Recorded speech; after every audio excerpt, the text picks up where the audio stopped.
بسم الله الرحمن الرحيم إن الله وملائكته يصلون على النبي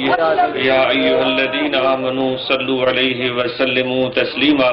اللهم صل على سيدنا ومولانا محمد وعلى آله وأصحابه أجمعين. جناب استاد محترم سید قبلہ شاہ صاحب اور جمیع خانوادہ عالیہ حضور پیر قریشی رحمۃ اللہ تعالی علیہ، ہم صرف یہاں اپنی غلامی اور خادمی کے لیے فیض پانے کے لیے حاضر ہوئے ہیں، اور یہ جو میں نے آیت کریمہ تلاوت کی اس میں اللہ تعالیٰ فرماتا ہے جو میری نعمتیں ہیں ان کا اظہار کرو، لوگوں کے سامنے بیان کرو. تو جس سفر کا ابھی میرے استاد محترم سید قبلہ شاہ صاحب بیان فرما رہے تھے،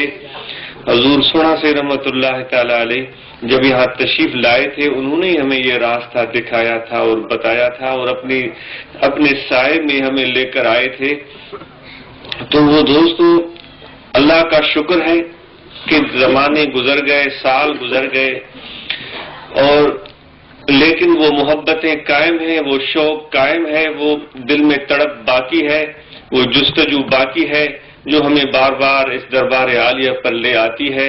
اور امید ہے کہ ہماری آئندہ نسلیں بھی اس دربار پر اسی محبت، اسی شوق، اسی جستجو اور اسی احترام میں حاضری دیتی رہیں گی. دوستو جو بھی ہمارے مشائخ ہیں ان کا فیض نرالا ہے، ان کی تعلیمات منفرد ہیں.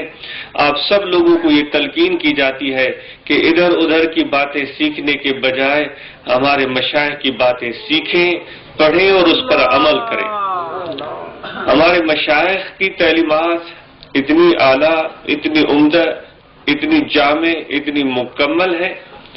کہ دوستو اس سے یہ معلوم ہوتا ہے کہ یہ اللہ تبارک و تعالیٰ کی خصوصی مہربانی اور کرم نوازی ہے ہم پر کہ یہ ایسے عالی شان مشائخ کی نسبت ہمیں حاصل ہوئی ہے.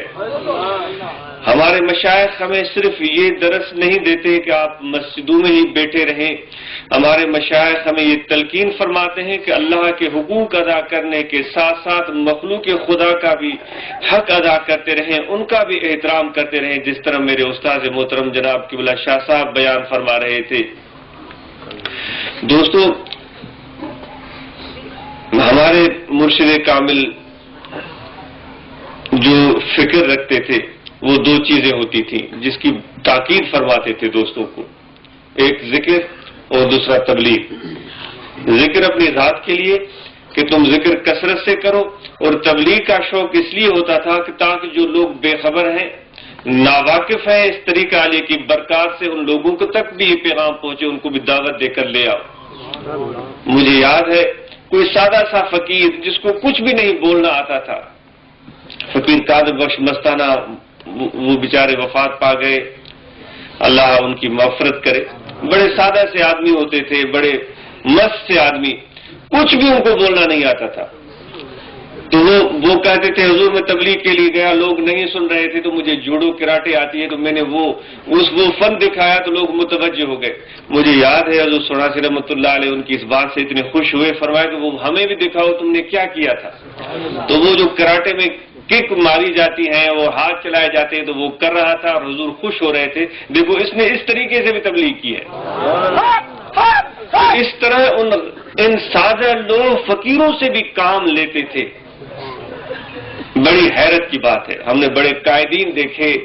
بڑے دانا زیرک انسان دیکھے، بڑے ہوشیار اور چالاک لوگ دیکھے، لیکن جب کبھی ایسا سادہ آدمی ان کے پاس جائے گا تو اس کو کیا کہیں گے؟ وہ ہمارے نوکر بن جاؤ، یا تم مالی بن جاؤ، یا باورچی بن جاؤ. لیکن میرے مرشد تو ان کو شیر بنا دیتے، ان کی نگاہ ہوتی تھی کہ وہ اس طرح لوگوں کے سامنے کھڑے ہو کر گفتگو کرتے تھے کہ ان کو کوئی ڈر نہیں ہوتا تھا.